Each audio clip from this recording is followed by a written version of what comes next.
I would love to show you this and you're gonna love how easy it is, but you have to listen to Wheels on the Bus in the background because that's what my daughter's watching.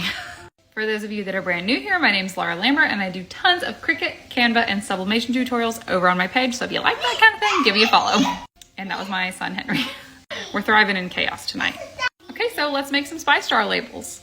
Go to canva.com, click on Create a Design, click Custom Size, change this drop-down menu to inches, and then type in the exact size you want your label to be. You're gonna wanna measure on your specific Spice Jar. Let's just pretend that mine are like 3x2. I would type in 3x2 and click Create New Design. So now here's your template for each label. Go click on Text, add a heading, type your first spice, then change the font up here. I personally think the font Hallamum is good for this. It looks like this.